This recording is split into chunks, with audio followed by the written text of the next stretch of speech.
Où sont passées nos chansons d'antan? Ces douces mélodies qui ont bercé nos grands-parents et que l'on fredonne encore parfois aujourd'hui sans pouvoir mettre un visage sur leurs interprètes. Eh bien, ces chefs-d'œuvre, on peut les entendre aujourd'hui grâce à la passion acharnée d'un homme tout à fait extraordinaire, Louis Ribier. Depuis tout petit, j'ai eu cette passion.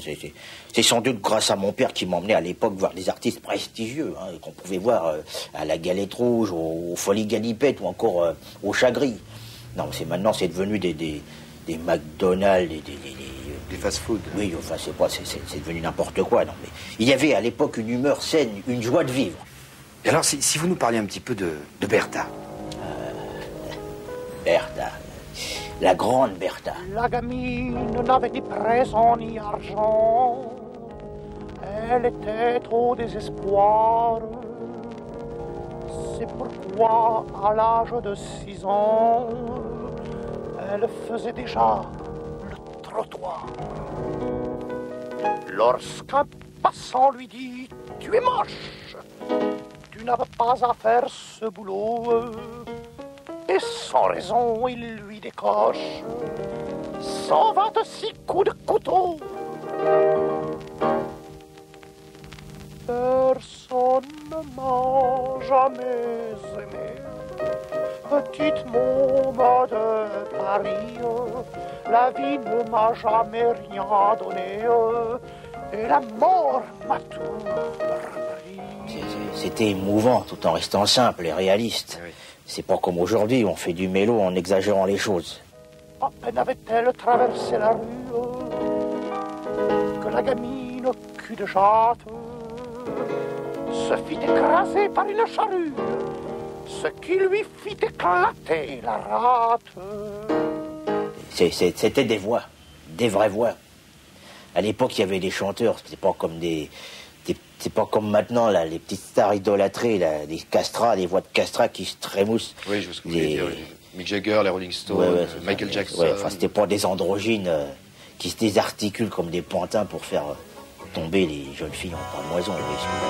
On s'est tendrement enlacé, je découvert de mes baisers, et depuis ton absence, je chante ta romance. Oh mon amour à Marinette, quand tu t'en vas je perds la tête. Ton sourire est la si belle, et ton parfum qui m'ensorcelle.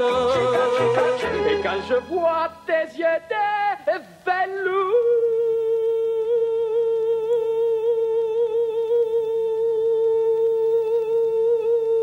oh ben ça c'était des voix.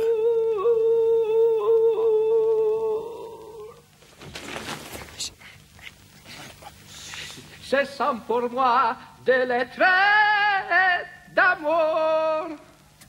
Oh mon amour, oh Marinette, quand tu t'en vas, je perds la tête. Voyez-vous, il y avait à l'époque ce qu'on peut appeler des textes et des auteurs, parce que l'humour de Berlioz, associé au merveilleux texte de Gustave Grabert, ça donnait quelque chose de détonnant. C'est pas comme les comiques d'aujourd'hui, ça n'a rien à voir. En France, en vérité, on ne manque jamais d'idées. Si on n'a plus de chauffage, on s'est chauffé au gaz. Et on se prend pour dîner un bon plat de flageolet. Et ça fait du bien. Et même si, ça embête le voisin. C'est vrai que dans notre nation, on manque pas d'invention. Quand on n'a plus de musique, surtout pas de panique. On se fait un vrai festin d'un bon plat de musiciens. Et ça fait du bien. Et même si, ça embête le voisin. Paraît qu'à l'étranger, dès qu'ils sont constipés, ils vont chez le docteur. Ah, mon Dieu, quelle erreur! Pour se déboucher le tuyau, rien de tel qu'un plat de feuilles, et ça fait du bien. Mais laissez-moi vous dire une chose. À l'époque, on n'avait pas des chansons anglaises, enfin des chansons étrangères. On avait des artistes bien français, des artistes bien de chez nous, pas des... J'ai deux amours, mon pays est Paris, pareil toujours, mon cœur est ravi, ma savane est belle, mais à quoi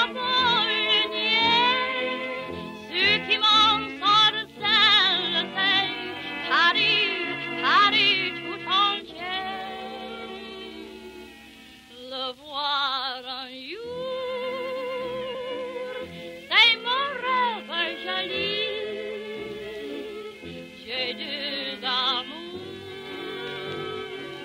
mon pays et Paris. Alors, attendez, excusez-moi, ça, je crois, c'est le fameux Julien Dragol, ça. Oui, ça c'est le grand Julien Dragol. Pardon. Fabuleux artiste. Oui. Comme ça. On l'a quand même accusé d'avoir une certaine sympathie avec l'ennemi pendant la guerre. Ah oui, non, ça c'est facile. Ça, c'est bon. encore les racontards, les mauvaises langues. Non. Moi je dis que Julien Dragol était un chanteur de musical pointe à la ligne. Bon. Heureusement qu'il y avait des artistes comme lui pendant la guerre pour nous divertir. Hein. Bonsoir, et je suis très honoré ce soir, car nous avons dans la salle la présence du maréchal von Ribbentrop, que je salue très bas au passage, ainsi que de nombreuses personnalités françaises. À ce propos d'ailleurs, les nouvelles du front de l'Est sont meilleures. Vous m'envoyez ravi, monsieur le maréchal. Et tout de suite, pour commencer ce nouvel an 1943, nous allons commencer par une petite chanson qui va nous mettre dans l'ambiance. Alors, tout de suite, maestro. Monsieur l'Allemand, vous êtes ici chez vous, on peut serrer la main, oui car après tout, on est cousins germains. Vous voulez l'Alsace, que voulez-vous que j'y fasse?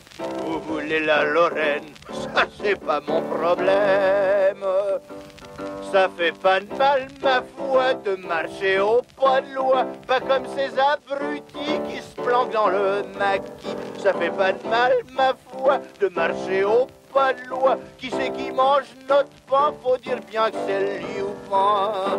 Allez tous ensemble. Ça fait pas de mal, ma foi, de marcher au pas de loi, pas comme ces abrutis qui se planquent dans le maquis. Ça fait pas de mal, ma foi. Bon, il a peut-être fait quelques petites concessions.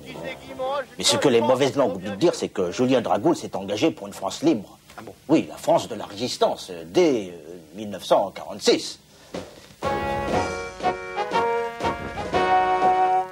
Dehors les boches, dehors les boches, retournez-en chez vous, on est ici chez nous. Je vous le dis en face, vive la liberté. Plutôt que de vivre en lâche, je préfère mourir français, je préfère mourir français. En tout cas, je peux vous dire qu'à l'époque, on savait vivre. On savait s'amuser. La tête roulant dans le caniveau, séparée de son corps en charpille. Et que les soi-disant comiques d'aujourd'hui, ils ont rien inventé. Hein. Même type, ça embête le voisin. Salut, tu vas bien.